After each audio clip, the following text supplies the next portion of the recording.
Hello everyone, this is Shivam here and आज की इस वीडियो में हम बात करने वाले हैं last month preparation tips to crack exam. कि आपके पास एक महीना बचा हुआ है ऑलमोस्ट एंड अब बच्चों के माइंड में क्वेश्चन अराइज ये होता है एंड कई सारे स्टूडेंट्स मुझसे पूछते भी हैं कि सर हम लास्ट मंथ में किस तरीके से एग्ज़ाम के लिए प्रिपेयर करें, हमें क्या करना चाहिए क्या नहीं करना चाहिए, किस चीज़ के ऊपर ध्यान दें एंड किस चीज़ को अवॉइड करें लास्ट मंथ में। तो आज की वीडियो में कंप्लीटली हम इस चीज़ को लेकर बात करने वाले हैं। मैं अपना पर्सनल एक्सपीरियंस बताऊंगा कि मैंने क्या किया था एंड आपको भी यही कैसे क्या करना चाहिए ताकि आपने जो भी पढ़ा है वो आपके लिए अच्छे से प्रिपेयर हो जाए एंड आप किसी भी एंट्रेंस एग्जाम को क्रैक कर सकें। तो सबसे पहले क्वेश्चन का एक आंसर करना चाहूँगा। मैं क्वेश्चन के बारे में बताना चाहूँगा कि कई सारे स्टूडेंट्स मुझसे डेली पूछते हैं कि सर हमारे एंट्रेंस एग्ज़ाम होंगे या नहीं होंगे। तो मेरा एक ही मानना है, डजेंट मैटर कि आपके एंट्रेंस एग्ज़ाम हो रहे हैं या नहीं हो रहे हैं, आपको अपनी प्रिपरेशन करते रहना है। क्योंकि देखिए नॉलेज कभी भी ख़राब नहीं जाती। बीएससी में जो आपने केमिस्ट्री पढ़ी है एंड एमएससी में जाके आप जो केमिस्ट्री पढ़ने वाले हो, ज़मीन आसमान का फ़र्क है। जो प्रेशर आप फील करने वाले हो एमएससी में आके, उसमें ज़मीन आसमान का फ़र्क है। तो कहीं ना कहीं वो नॉलेज आपको काम में आने वाली है। तो कोई मैटर नहीं करता कि आपका एडमिशन जो है वो एंट्रेंस बेस्ड पे हो रहा है या मेरिट बेस के ऊपर हो रहा है। आपको अपने एंट्रेंस एग्जाम के लिए प्रिपेयर करते रहना है। अगर एंट्रेंस बेस पे हो रहा है तो अच्छी बात है, अगर मेरिट बेस पे हो रहा है तो अच्छी बात है। एटलीस्ट आप नए टॉपिक से अवेयर तो हो रहे हो, अपने एंट्रेंस एग्जाम प्रिपेयर करते करते कुछ नया सीख तो पा रहे हो ना। तो घर पे खाली रहने से अच्छा है। तो आपको मैं सिर्फ हमेशा यही कहता हूँ कि अभी मुझे नहीं पता, अभी गवर्नमेंट को नहीं पता क्या स्टेप लेने वाली है, क्योंकि अभी भारत बायोटेक ने एक वैक्सीन बनाई है जिसका ह्यूमन ट्रायल चलने वाला है। तो अभी सिचुएशन कुछ भी नहीं कह सकते कि एंट्रेंस एग्जाम होगा या नहीं होगा, लेकिन आपको अपने एंट्रेंस एग्जाम के लिए प्रिपेयर करते रहना है ताकि आपको एटलीस्ट नॉलेज मिले। ठीक है, तो चलिए स्टार्ट करते हैं अब कि आपको क्या क्या करना है, किन किन पॉइंट्स के ऊपर ध्यान देना है। मैंने क्या क्या किया था अपने एंट्रेंस एग्जाम के एक महीने पहले। तो सबसे पहली बात जो चीज़ मैं आपको रिकमेंड करता हूं वो ये है कि कोई भी नया चैप्टर मत उठाओ। अब कोई भी नया चैप्टर अब स्टार्ट मत करो। एंड ये क्योंकि देखिए नया चैप्टर अगर आप कोई स्टार्ट कर रहे हो ना, कि अब आप ये सोच रहे हो कि मैं इस नए चैप्टर को पढ़ना स्टार्ट कर लेता हूं, तो वो नया चैप्टर जो है टाइम मांगता है। क्योंकि सबसे पहले आपको उस नए चैप्टर के बारे में देखना पड़ेगा, पढ़ना पड़ेगा, उसमें टाइम लगेगा। देन प्रीवियस के क्वेश्चंस देखोगे एंड देन उसको रिवाइज करने में भी हमें बहुत टाइम लगता है। तो अगर आप एक नया चैप्टर उठा के उसके ऊपर 15 से 20 दिन लगा रहे हो या फिर 5 से 6 दिन लगा रहे हो, तो 5 से 6 दिन में तो आप बहुत कुछ कर सकते हो जो आपने उन चैप्टर्स के साथ जो आपने ऑलरेडी पढ़े हुए हैं। तो सबसे पहला काम आपको यही करना है कि कोई भी नया चैप्टर नहीं उठाना है। ठीक है, किसी एंट्रेंस एग्जाम में भी एक महीना है, किसी एंट्रेंस एग्जाम में भी 1.5 महीने बाद हो, क्योंकि जुलाई में कोई भी एंट्रेंस एग्जाम नहीं होने वाला है। सारे के सारे एंट्रेंस एग्जाम अगर कंडक्ट होंगे तो वो अगस्त में ही कंडक्ट होंगे।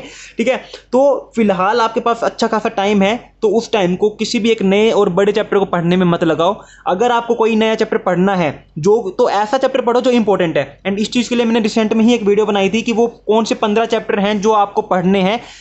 अगर आपने इन चैप्टर्स में से कोई भी चैप्टर नहीं पढ़ा है ना, तो सबसे पहले ट्राई करो जी जान लगा के कि इन चैप्टर को आप किसी भी तरीके से कवर कर लो। मैंने 5 चैप्टर बताए थे एंड ये 15 चैप्टर्स जो हैं वो इतने इंपॉर्टेंट है कि ये आपके एमएससी एंट्रेंस एग्जाम में केमिस्ट्री का ऑलमोस्ट 70 to 80% पोर्शन जो है वो कवर कर लेते हैं। ठीक है, 70 to 80% का मतलब पता क्या हो गया? ऑलमोस्ट सारा एग्जाम। क्योंकि देखिए कोई भी स्टूडेंट इतना आइडियल नहीं होता कि वो कंप्लीटली 100% सिलेबस कवर करके जाए। आप हर स्टूडेंट जो है वो कुछ ना कुछ छोड़ता है। लाइक मेरी फिजिकल वीक है, मैंने फिजिकल में कभी क्वांटम नहीं पढ़ी, मैंने कभी भी एंट्रेंस एग्जाम में क्वांटम के लिए प्रिपेयर नहीं किया और क्वांटम के 2 क्वेश्चन तो लगभग रहते ही हैं। और मुझे लेकिन ये पता है कि मैं क्वांटम पे ऊपर अगर अपना टाइम लगाऊंगा, मैं थोड़ी बहुत क्वांटम भी समझ लूँ, उसके बावजूद मैं इतना कैपेबल नहीं हूँ कि मैं क्वांटम के क्वेश्चन जो है एंट्रेंस एग्जाम में कवर कर सकूँ, उसको अटेम्प्ट कर सकूँ। तो मैं क्वांटम के ऊपर अपने 10 दिन क्यों वेस्ट करूँ? क्योंकि क्वांटम बहुत बड़ी है, तो मैं क्वांटम के ऊपर कभी भी अपना टाइम वेस्ट नहीं करता हूँ, क्योंकि मुझे पता है मुझसे होनी ही नहीं है। ठीक है, तो इसी तरीके से आपको कोई भी नया चैप्टर नहीं उठाना है। इन 15 चैप्टर में से अगर आपको कोई भी चैप्टर रहता है ना, तो सबसे पहले उन्हें कवर करो जल्दी से जल्दी, ज्यादा टाइम मत लगा के। 2 दिन की एवरेज मान लो, 2 से 3 दिन में आपको इनमें से कोई भी एक चैप्टर जो भी आप नया उठा रहे हो वो आपको कवर करना है। ठीक है, अब कई सारे स्टूडेंट्स का क्वेश्चन था कि सर आपने इन चैप्टर में से ना स्टीरियोकेमिस्ट्री छोड़ दी, आईआर छोड़ दी, यूवी छोड़ दी, इलेक्ट्रोकेमिस्ट्री फिजिकल में छोड़ दी। इन 15 चैप्टर में आपने इनको इंक्लूड ही नहीं किया, ये इंपॉर्टेंट है। तो देखिए मैंने ना कुछ सोच समझ के ही वीडियो बनाई थी। एंड अगर मैं आपको बताऊं ना, तो देखिए आईआर और यूवी का पता कैसा है? आईआर और यूवी का ऐसा है कि आने को हद से हद ज़्यादा से ज़्यादा 2 क्वेश्चन आ जाएंगे किसी भी एंट्रेंस एग्जाम में, और आने को एक भी क्वेश्चन ना आए। तो ऐसे चैप्टर्स को आप अगर अवॉइड करके चलो ना, अगर आपने नहीं पढ़ा है तो अवॉइड करके चलो तो अच्छा है। क्योंकि आईआर और यूवी अगर आप किसी बुक से रेफर करके पढ़ने लग जाओगे ना, तो आईआर एंड यूवी इतना बड़ा है उस बुक में कि आप 10 से 12 दिन तो आईआर और यूवी पढ़ने में लगा दोगे। एंड उस बुक में इतना ज़्यादा हाई लेवल या फिर इतना ज़्यादा थ्योरेटिकल दे रखा है कि आपकी इतना यूज़ का भी नहीं है, ठीक है। तो इन चैप्टर्स को अगर आप अवॉइड करके चलो और मेरी बात मानो तो अच्छा रहेगा, ठीक है। बाकी आईआर एंड यूवी मैंने आपको कंप्लीट करवाया हुआ है मेरी वीडियोस में, सारे के सारे प्रीवियस ईयर क्वेश्चंस उनको देख के जरूर जाना। तो क्योंकि उन क्वेश्चंस में मैंने आपको बताया कि प्रीवियस ईयर में कैसे क्वेश्चंस पूछे हुए हैं एंड आपको कैसे अटेम्प्ट करने हैं। तो इन 15 चैप्टर्स को बिल्कुल भी मत छोड़ना, ठीक है। अगर मान लीजिए इनमें से आपको कोई एक वीक है चैप्टर, मैंने इलेक्ट्रोकेमिस्ट्री छोड़ दिया, कई सारे स्टूडेंट्स ने कहा कि सर आपने इलेक्ट्रोकेमिस्ट्री छोड़ दिया। अरे इलेक्ट्रोकेमिस्ट्री से ना एक क्वेश्चन आता ज़्यादा से ज़्यादा, एंड इलेक्ट्रोकेमिस्ट्री चैप्टर कितना बड़ा है पता है आपको, ठीक है। जिनको फिजिकल, जिनकी वीक है उनके लिए बहुत बड़ा है, जिनकी फिजिकल अच्छी है ना तो वो एक दिन में कर सकते हैं इलेक्ट्रोकेमिस्ट्री, ठीक है। लेकिन एक क्वेश्चन के लिए अगर आप अपने 4-5 दिन लगा रहे हो तो उस चीज़ का कोई फायदा नहीं है ना। आपको अब 1 महीने में आपको क्या करना है वो जानना है, ना कि आपका टाइम वेस्ट करना है, ठीक है। और इसी चीज़ के लिए ये वीडियो है। तो सबसे पहला काम क्या है आपका, कोई नया चैप्टर मत उठाओ, इनमें से कोई चैप्टर रहता है करने के लिए तो उसको जल्दी से जल्दी कवर करने की कोशिश करो। अब मैं सेकंड अगर बात करूं तो सेकंड चीज़ हमारे पास आती है रिवीजन। इस पूरे महीने में, लास्ट मंथ में जो आपके पास टाइम बचा हुआ है उसमें आपको सिर्फ और सिर्फ जो चैप्टर आपने कर लिए ना ऑलरेडी उनको रिवाइज करना है। इसलिए मैंने आपको कहा कि नया चैप्टर मत उठाओ, रिवीजन के ऊपर टाइम दो। क्यों? क्योंकि देखिए आपको कई बार ये फील हुआ होगा, मैंने एक चैप्टर आज पढ़ा है, 6 दिन में कंप्लीट कर लिया मैंने वो चैप्टर, अब मैं 10-12 दिन अगर बाद उस चैप्टर को ध्यान दूँ ना कि उस चैप्टर में क्या था तो मैं सारा कुछ भूल जाता हूँ। एंड ऐसा होता है, आपके साथ नहीं मेरे साथ भी होता है, जो अच्छे अच्छे टीचर्स हैं उनके साथ भी होता है, जो एक अलग लेवल पे पढ़ा रहे हैं उनके साथ भी होता है।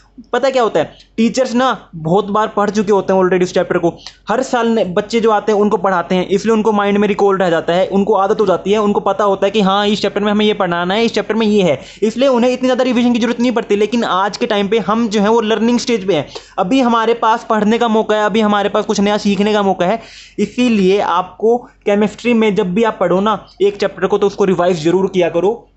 मुझे भी ज़रूरत पड़ती है, आज मैंने जो चैप्टर पढ़ा है ना मैं अगर 1 महीने बाद इसको रिकॉल करूं तो कुछ एक हद तक ही चीज़ें मैं याद कर पाता हूं, उसके बाद मैं चीज़ें भूल जाता हूं, तो मुझे वो चैप्टर रिवाइज करना ही पड़ता है। इसलिए इस पूरे मंथ में आपको जो चैप्टर आपने पढ़ लिए उनको रिवाइज करना है ताकि वो स्ट्रॉन्ग हो जाए। अब एक बात बताओ मुझे, आपने जो चैप्टर पढ़ लिए उनको रिवाइज करा नहीं, वो तो भूल गए, आपने अपना सारा दिमाग लगा दिया नए चैप्टर पढ़ने में, तो जो चैप्टर आपने पढ़े हुए हैं वो तो आपने स्ट्रॉन्ग किए नहीं और नए चैप्टर आप ऐड करते चल रहे हो। तो इससे क्या होगा, इससे आपके पुराने चैप्टर जो आपने पढ़ लिए वो भी वीक हो जाएंगे, आपके माइंड पे प्रेशर पड़ेगा क्योंकि आप नए चैप्टर ऐड करते चल रहे हो, और आपका जो एंट्रेंस एग्जाम है वो भी सारा का सारा खराब हो जाएगा। इसीलिए आपको क्या करना है, आपको इस पूरे महीने रिवाइज करना है, जितना ज़्यादा हो सके, जितनी बार हो सके उतनी ज़्यादा रिवाइज करना है, क्योंकि जितनी बार रिवाइज करोगे ना उतने ही ज़्यादा आप कॉन्फिडेंट हो जाओगे अपने चैप्टर को लेके, उतने ही ज़्यादा आप कॉन्फिडेंस फील करोगे अपने कंसेप्ट को लेके, एंड उतने ही ज़्यादा आप आराम से न्यूमेरिकल जो है अपने या फिर जो भी क्वेश्चन आते हैं उसको कवर कर पाओगे। अब क्वेश्चन अराइज होता है कि हमें रिवीजन कैसे करनी है। रिवीजन तो ऑब्वियस सी बात आप करोगे, सब हर कोई करता है रिवीजन। तो देखिए मैंने क्या किया था रिवाइज करते टाइम, आपने ना एक टारगेट रख लेना है, मुझे ना 2 दिन में एक चैप्टर रिवाइज करना है। 30 दिन है, 2 दिन में एक चैप्टर रिवाइज करोगे तो क्या 15 चैप्टर रिवाइज कर लोगे आराम से, ठीक है। अब देखिए ये तो है नहीं कंप्लीट 30 दिन है, 30 दिन से कुछ ना कुछ ज़्यादा है क्योंकि अगस्त के फर्स्ट वीक में बहुत रेयर चांस एग्जाम होंगे, तो 30 दिन से ज़्यादा ही है, लेकिन हम 30 दिन का ही एवरेज मान के चल रहे हैं कि आपके पास 30 दिन ही है। तो देखिए आपने एक वीक में 7 दिन है, आपको क्या करना है, आपको जो है 6 दिन तक अपने चैप्टर पढ़ने हैं, जितने ज़्यादा चैप्टर हो सके उतने रिवाइज करने हैं, मंडे टू सैटरडे जितने ज़्यादा चैप्टर हो सके उतने रिवाइज करने हैं। मान लीजिए आपने 7 चैप्टर रिवाइज कर लिए इन एक वीक में, अब आपको क्या करना है, संडे को जितने भी चैप्टर आपने रिवाइज किए ना उन चैप्टर्स को रिवाइज कर देना है। जितने भी 6 से 7 चैप्टर आपने पढ़े हैं ना अभी तक 6 दिन में, उन चैप्टर्स को एक ही दिन में सारा का सारा रिवाइज करना है। इसका फ़ायदा क्या होगा, इसका फ़ायदा ये होगा कि एक बात बताओ मुझे, आपने एक चैप्टर मंडे को रिवाइज किया है, ठीक है। अब एक बात बताओ, आप एक दिन में एक चैप्टर रिवाइज कर पा रहे हो, अच्छी बात है, आपकी अच्छी खासी एफिशिएंसी है कि आप एक दिन में एक चैप्टर रिवाइज कर पा रहे हो, आपके पास टोटल करने के लिए 20 चैप्टर है।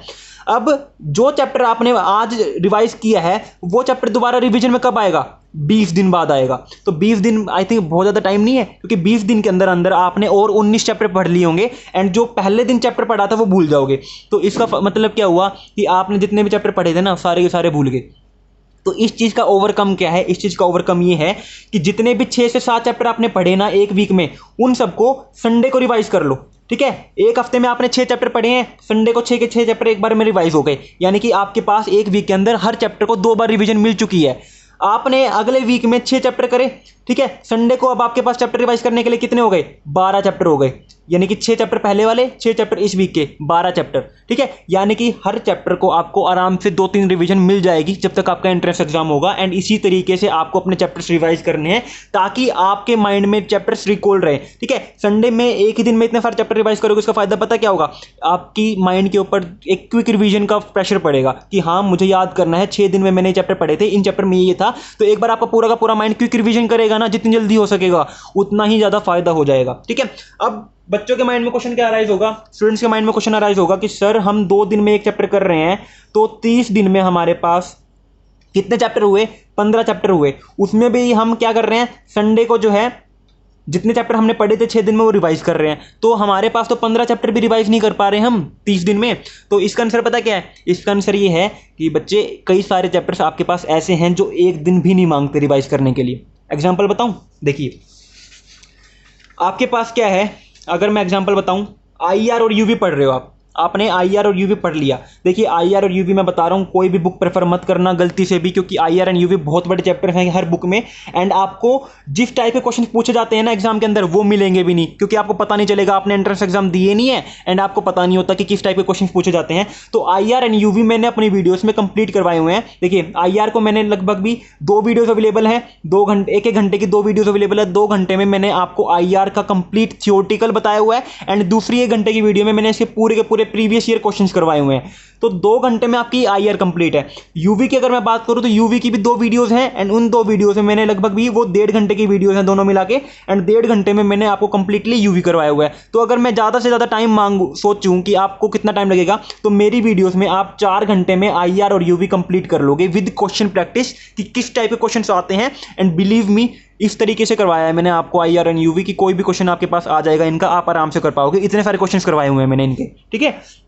तो एक दिन में 2 चैप्टर रिवाइज हो गया आपके, ठीक है। अगर मैं बात करूं बायो इनऑर्गेनिक की, तो बायो इनऑर्गेनिक मैंने आपको कंप्लीट करवाई हुई है। एंड बायो इनऑर्गेनिक में है क्या, सिर्फ थ्योरी है एंड आपको चीज़ें याद करनी है। एंड बायो इनऑर्गेनिक में मैंने आपको हर एक टॉपिक के बाद उसके प्रीवियस ईयर क्वेश्चंस करवाए हुए हैं। यानी कि बायो इनऑर्गेनिक में आपको क्या करना है, कुछ भी नहीं करना, सिर्फ थ्योरी रिवाइज करनी है और क्वेश्चंस देखने हैं, और दोनों चीज़ें आपको एक जगह अवेलेबल हो जाएंगी मेरी वीडियोज़ में। तो बायो इनऑर्गेनिक आपका एक दिन में हो गया। उसके बाद अगर मैं ऑर्गेनोमेटेलिक्स की बात करूँ ना, तो देखिए ऑर्गेनोमेटेलिक्स ना किसी बुक से प्रेफर करने जाओगे ना, अजय कुमार ज़्यादातर फेवर करते हैं ऑर्गेनोमेटेलिक्स पढ़ने के लिए, बुक का नेम है, ठीक है। तो ऑर्गेनोमेटेलिक्स आपकी इतनी बड़ी है कि आप पूरा महीने लगा दोगे, ऑर्गेनोमेटेलिक्स खत्म नहीं होगी। इसीलिए आपको क्या करना है, मैंने एक वीडियो अपलोड की हुई है जिसमें मैंने आपको बताया हुआ है कि आपके एमएससी एंट्रेंस में किन किन टॉपिक से, बहुत पर्टिकुलर मैंने 4 से 5 ही टॉपिक बताए हुए हैं जहां से आपसे क्वेश्चन पूछे जाते हैं ऑर्गेनोमेटेलिक्स से। तो उन 4 से 5 टॉपिक के ऊपर ही ध्यान देना है आपको ऑर्गेनोमेटेलिक्स से, उसके अलावा कुछ भी नहीं पढ़ना है। तो ऑर्गेनोमेटेलिक्स हद से हद आपका मैक्सिमम, अगर आप बहुत सारे क्वेश्चन प्रैक्टिस करोगे ना तो भी एक दिन का काम है। उसके अलावा मैं अगर बात करूं तो सॉलिड स्टेट भी आसान सा चैप्टर है, थोड़ा सा बड़ा चैप्टर है लेकिन आसान चैप्टर होता है, 12th में सबने पढ़ा होता है। तो सॉलिड स्टेट भी जो है ज़्यादा बड़ा चैप्टर नहीं है, ये भी एक दिन का काम होता है। हेट्रोसाइक्लिक है, हेट्रोसाइक्लिक भी एक दिन का काम है। तो अब एक बात बताओ ना, आपके पास इतने सारे चैप्टर्स हैं जो एक दिन में आप आराम से कवर कर सकते हो अगर आपने पढ़े हुए हैं तो, ठीक है। तो यानी कि अब आप जहां पर 2 दिन में एक चैप्टर कर रहे थे, वहां पर आप 2 दिन में अब 2 चैप्टर कर पा रहे हो। तो इसीलिए आपके पास आराम से कंपनसेट हो जाएगा सारा का सारा, टेंशन लेने वाली बात नहीं है। आप आराम से 16, 17, 18 चैप्टर जो है एक महीने में रिवाइज कर सकते हो, विद 2 से 3 बार हर चैप्टर को रिविजन मिल जाएगी इस तरीके से, ठीक है। तो आपको बिल्कुल भी टेंशन नहीं लेनी है इस चीज़ की, जो बता रहा हूं सिर्फ उतना कर लो, क्योंकि मैंने खुद फील किया है, मैं भी आपकी एज में ही हूं, अभी मेरी भी मास्टर्स ही चल रही है, ठीक है। तो मैं आपकी एज में ही हूं, मुझे पता है कि आपके लिए क्या बेटर है क्या नहीं बेटर है, ठीक है। तो इस तरीके से आपको अपने चैप्टर्स को रिवीजन देनी है। अब मैं अगर थर्ड थिंग की बात करूं रिवीजन के बाद, तो आपको क्या करना है, आपको क्वेश्चंस प्रैक्टिस जितनी ज़्यादा हो सके उतनी ज़्यादा करनी है। क्वेश्चंस प्रैक्टिस बिल्कुल भी स्किप नहीं करनी है। देखिए अगर आपने चैप्टर पढ़ लिया, आपने उसकी थ्योरी पढ़ ली, आपने उसके न्यूमेरिकल देख लिए, ओवरव्यू ली, उसके फॉर्मूला से एक बार आपने रिवाइज कर लिए, लेकिन क्वेश्चन प्रैक्टिस खुद से नहीं की ना, तो पता क्या होगा, एग्जाम के अंदर जब आप एंट्रेंस एग्जाम में बैठोगे, आप टॉपिक देखोगे, चैप्टर समझ में आएगा, वो क्वेश्चन की सब टॉपिक से वो समझ में आएगा, उसका फॉर्मूला समझ में आएगा, लेकिन आपको ना तो वो फॉर्मूला अप्लाई करना आएगा, ना ही आपसे वो क्वेश्चन की जो वैल्यूज़ हैं वो सोल्व होगी, ठीक है। एंड इसका रीज़न क्या है, इसका रीज़न है कि आपने क्वेश्चन प्रैक्टिस नहीं की। क्वेश्चन प्रैक्टिस का पता क्या फ़ायदा होता है, जितने ज़्यादा क्वेश्चन प्रैक्टिस करोगे ना, उतने ज़्यादा यूज टू हो रहे हो आप न्यूमेरिकल सोल्व करने के लिए। क्वेश्चन सोल्व करने के लिए। जितने ज़्यादा क्वेश्चन प्रैक्टिस करोगे उतना ज़्यादा आप रिकॉल कर पाओगे कि मैं यहाँ पर इस कंसेप्ट के थ्रू अपने क्वेश्चन को सोल्व कर सकता हूँ। जितने ज़्यादा क्वेश्चन प्रैक्टिस करोगे आपको ये पता चल जाएगा कि अगर मेरे पास इस टाइप का क्वेश्चन आया हुआ है तो मैं इस क्वेश्चन को पर्सनली कोई, देखिए हर स्टूडेंट ने अपनी कोई ना कोई ट्रिक बना लेता है क्वेश्चन सोल्व करने के लिए, क्योंकि एक न्यूमेरिकल को सोल्व करने का एक तरीका नहीं होता, बहुत तरीके होते हैं। हर बच्चा अपने आप अपने कंपैटिबिलिटी के अकॉर्डिंग इस क्वेश्चन को सोल्व करने की ट्राई करता है। तो जितने ज़्यादा क्वेश्चन प्रैक्टिस करोगे उतने ज़्यादा आप कंपैटिबल हो जाओगे उस क्वेश्चन को लेके, एंड एंट्रेंस में आप उस क्वेश्चन से फैमिलियर भी होगे, आप उस क्वेश्चन को कर भी पाओगे, एंड आप उस क्वेश्चन को जो है टाइम ज़्यादा नहीं लगाओगे, आराम से कर लोगे। इसीलिए क्वेश्चन प्रैक्टिस जो है बहुत ज़्यादा जरूरी होते हैं, क्योंकि देखिए क्वेश्चन देखना और खुद से सोल्व करने में जमीन आसमान का फर्क होता है। इसलिए जो भी चैप्टर आप कर रहे हो ना, साथ के साथ उस चैप्टर के क्वेश्चन प्रैक्टिस करने जरूर किया करो, क्योंकि विदाउट क्वेश्चन प्रैक्टिस आप कितना भी रिवीजन कर लो चैप्टर्स को, कितना भी फॉर्मूला रट लो, कोई फायदा नहीं होगा, एग्जाम आपका क्लियर नहीं होगा। तो क्वेश्चन प्रैक्टिस बहुत ज़्यादा जरूरी है। अगर मैं फोर्थ थिंग की बात करूं जो बहुत इंपॉर्टेंट है, वो है प्रीवियस ईयर क्वेश्चन प्रैक्टिस। देखिए प्रीवियस ईयर क्वेश्चन प्रैक्टिस करनी बहुत जरूरी है। जिस भी यूनिवर्सिटी के लिए आप प्रिपेयर कर रहे हो, डीयू के लिए, एमडीयू के लिए, केयूके के लिए, आईआईटी जैम के लिए, बीएचयू के लिए, सीयूसीटी के लिए, सेंट्रल यूनिवर्सिटी जितनी भी है हमारे पास, उनके लिए प्रिपेयर कर रहे हो, हर यूनिवर्सिटी का जिसके लिए भी आप प्रिपेयर कर रहे हो, प्रीवियस ईयर क्वेश्चन जरूर देखा करो। अब आप कहोगे सर हम क्वेश्चन प्रैक्टिस कर तो रहे हैं, प्रीवियस ईयर क्वेश्चन का क्या फायदा है? देखिए प्रीवियस ईयर क्वेश्चन का पता क्या फायदा है? प्रीवियस ईयर क्वेश्चन ना हर एक यूनिवर्सिटी का ना एक अपना पैटर्न होता है। कोई भी दो यूनिवर्सिटी, अलग अलग दो यूनिवर्सिटी जो है वो सेम टाइप के क्वेश्चंस नहीं देती है, सेम टॉपिक्स के ऊपर ध्यान नहीं देती है, सेम सब टॉपिक के क्वेश्चन नहीं उठाती है। हर यूनिवर्सिटी के टीचर्स को ना कुछ अपने पसंदीदा टॉपिक्स होते हैं जिसको लेके वो हर साल क्वेश्चन देती है। अब मैंने क्या किया, मैंने प्रीवियस ईयर क्वेश्चन देख लिए, मैं केमिकल बॉन्डिंग देख रहा हूँ, ठीक है। एंड केमिकल बॉन्डिंग देखते देखते मुझे पता चल गया कि पिछले 3 साल में ना केमिकल बॉन्डिंग में लगभग एमओटी से क्वेश्चन जरूर पूछा हुआ है। साथ के साथ मुझे पता चल गया कि यहां पर जो है वो वेस्पर थ्योरी का भी यूज किया हुआ है, ठीक है। तो अब मैं क्या करूंगा, जब मैं अपने केमिकल बॉन्डिंग को पढ़ूंगा ना, तो मुझे याद आएगा कि हाँ मेरी यूनिवर्सिटी ने इन 2 टॉपिक के ऊपर ज़्यादातर ध्यान दिया हुआ है, तो मैं इन 2 टॉपिक को अच्छे से कर लेता हूँ। तो आपको क्या पता चल रहा है, आपको ये पता चल जाएगा कि मेरी यूनिवर्सिटी में इन टॉपिक से ज़्यादा क्वेश्चन आए हुए हैं, तो आप उस टॉपिक के ऊपर ज़्यादा ध्यान दोगे। साथ के साथ क्या होगा आपके पास, आपको ये आइडिया हो जाएगा कि कितने लेंथी क्वेश्चन आ रहे हैं, क्योंकि देखिए ये पेपर पैटर्न ना लगभग सेम ही रहता है हर साल एक यूनिवर्सिटी का, ठीक है। सेम टाइप के टॉपिक्स उठते हैं, वैल्यूज चेंज होती हैं, थोड़ा सा कंसेप्ट चेंज हो जाता है, थोड़ा बहुत इधर उधर के टॉपिक्स जो है वो चेंज कर लेते हैं। बाकी अगर मैं बात करूं तो काफ़ी हद तक हर साल पेपर जो है वो चेंज सेम रहता है, ठीक है। इतना ज़्यादा बड़ा डिफरेंस नहीं रहता है, इसलिए हमेशा 3 से 4 साल के प्रीवियस क्वेश्चन जो है जरूर करने चाहिए उस यूनिवर्सिटी को लेके, ठीक है। तो आपको ये आइडिया हो जाएगा कि आप कितने लेंथी क्वेश्चन आपके यूनिवर्सिटी के अंदर आते हैं और किस हिसाब से ध्यान देना है। अब मान लो मेरे यूनिवर्सिटी में ना क्वांटम के ऊपर ध्यान ही नहीं दिया जा रहा, क्वांटम से क्वेश्चन ही 1-2 आ रहे हैं, तो मैं क्या अपने 15 दिन खराब करूंगा क्वांटम पढ़ने में? बिल्कुल भी नहीं करूंगा। तो आपको इसलिए प्रीवियस ईयर क्वेश्चंस देखने हैं ताकि आपको पता चल जाए कि कौन से चैप्टर से ज़्यादा अच्छे क्वेश्चन आए हुए हैं और कौन से चैप्टर्स में स्किप करके चलता हूँ। जैसे कि हेट्रोसाइक्लिक है, हेट्रोसाइक्लिक में कोई भी यूनिवर्सिटी ले लो 2 क्वेश्चन रहते ही रहते हैं, क्योंकि हेट्रोसाइक्लिक की इंपॉर्टेंस मैंने आपको बताई हुई है। हेट्रोसाइक्लिक में जीओसी भी कवर हो जाती है, हमारे पास रिएजेंट्स भी कवर हो जाते हैं, नीम रिएक्शन भी कवर हो जाती है, स्टीरियोकेमिस्ट्री भी कवर हो जाती है, ठीक है। तो इसलिए हेट्रोसाइक्लिक के 2 क्वेश्चन रहते ही रहते हैं, तो मैं हेट्रोसाइक्लिक क्यों ना करूंगा। तो हर यूनिवर्सिटी का अपना एक क्वेश्चन पैटर्न होता है, वो अपने एक डिफरेंट टाइप के क्वेश्चंस जो है वो सिलेक्ट करते हैं हर साल। तो उन क्वेश्चंस के आइडिया के लिए आपको प्रीवियस ईयर क्वेश्चन प्रैक्टिस जरूर करनी है।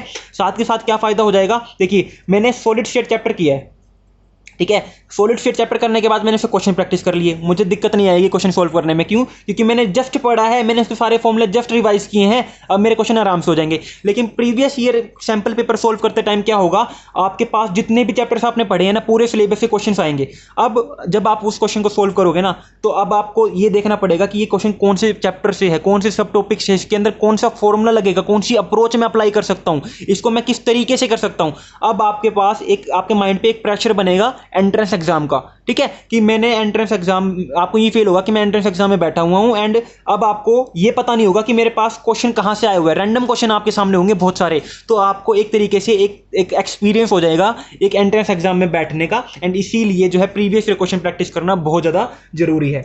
उसके बाद अगर मैं बात करूं तो देखिए अब आपको क्या करना है, लास्ट थिंग, ये आपकी सारी की सारी प्रिपरेशन टिप्स थी। एक लास्ट और मोस्ट इंपॉर्टेंट थिंग पता क्या है? कॉन्फिडेंस, ठीक है। ये बताने की बात नहीं है, लेकिन ये रियलिटी वाली बात है। बच्चे बिल्कुल भी कॉन्फिडेंट नहीं रहते अपने एग्जाम को लेके, अपने प्रिपरेशन को लेके। देखिए आपने सिर्फ कॉन्फिडेंट रहना है। आपको एक बात पता है कि मैंने अपना बेस्ट दिया है, मैं जितना कर सकता था मैंने करा है, तो अब आप कॉन्फिडेंट क्यों नहीं हो उस चैप्टर को लेके, उस चीज़ को लेके। जो होगा वो होगा। देखिए आप एग्जाम कर सकते हो, आपको माइंड में सिर्फ एक चीज़ रखनी है, यू कैन क्रैक इट। क्योंकि जितना ज़्यादा नर्वस होगे ना एग्जाम को लेके, जितना ज़्यादा आप प्रेशर फील करोगे, उतने ही ज़्यादा चांसेस हो जाते हैं कि आप एग्जाम के अंदर पैनिक करके चीज़ें भूलने लग जाओ।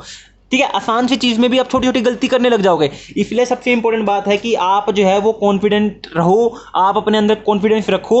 ठीक है, बिल्कुल ये सोच के चलो कि मैं क्रैक कर सकता हूँ, जितना आपने पढ़ा है उतना सफिशिएंट है, ये मान के चलो। देखिए किसी ने 15 चैप्टर किए होते हैं, किसी ने 16 चैप्टर किए होते हैं, किसी ने 20 चैप्टर किए होते हैं। एग्जाम क्रैक करने वाला जो है, एडमिशन लेने वाला जो है, 15 चैप्टर करके भी एडमिशन ले लेता है। एंड जिसका एडमिशन नहीं होना होता ना, जिसने उस हिसाब से प्रैक्टिस नहीं की है, उसका 20 चैप्टर करके भी नहीं होता है। क्यों? क्योंकि उस 20 चैप्टर करने वाले बंदे ने क्या किया, नए चैप्टर्स के ऊपर फोकस रखा, उसने रिवीजन के ऊपर इतना ध्यान नहीं दिया। लेकिन इस 15 चैप्टर वाले ने क्या किया, 15 चैप्टर जो किए हैं उनको कई बार रिवाइज किया है, उनके क्वेश्चंस को प्रैक्टिस किया है। इसलिए वो 15 चैप्टर करने वाला जो है वो एडमिशन आराम से ले लेता है। इसीलिए आपको कॉन्फिडेंट रहना है। जितना मैंने किया है, जितना भी मैंने किया है, उतना मैंने अच्छे से किया है। मैंने काफ़ी सारे क्वेश्चन प्रैक्टिस किए हैं। मैं उन चैप्टर से कोई भी क्वेश्चन आ जाएगा, मैं कर सकता हूँ। तो कॉन्फिडेंट रहना है आपको। एंड अब बात रहती है लास्ट 3 दिन पहले की प्रिपरेशन टिप्स की, कि लास्ट 3 दिन जब आपको के पास बच जाएंगे ना, तब आपको क्या करना है, किस तरीके से प्रिपेयर करना है, क्या करना चाहिए, क्या नहीं करना चाहिए।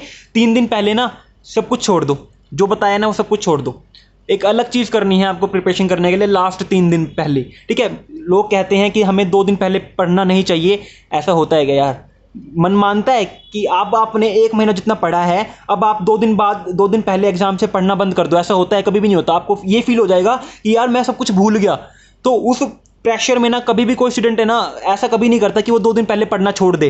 पढ़ता रहता है जितना पढ़ता रहता है। तो 3 दिन पहले आपको क्या करना है, उस चीज़ के लिए मैं एक सेपरेट वीडियो बनाऊंगा। आई होप आपको वीडियो अच्छी लगी होगी। एंड वीडियो अच्छी लगे तो अपने फ्रेंड्स के साथ लाइक शेयर करना मत भूलिएगा, क्योंकि आपके फ्रेंड्स को भी ज़रूरत है, जो मेरे चैनल पर नहीं है, जिनको मेरे चैनल के बारे में नहीं पता, उनको ज़रूरत है इस चीज़ की पता होने की कि उन्हें क्या करना चाहिए, क्या नहीं करना चाहिए। आई होप आपको वीडियो अच्छी लगी होगी एंड कंपैटिबल भी लगी होगी, कुछ ना कुछ सीखने को मिला होगा। एंड मेरी वीडियो आपको हेल्प करेगी कुछ ना कुछ एंट्रेंस एग्जाम में कुछ अच्छा करने के लिए एंड अच्छे से प्रिपेयर करने के लिए। So thank you very much, have a good day.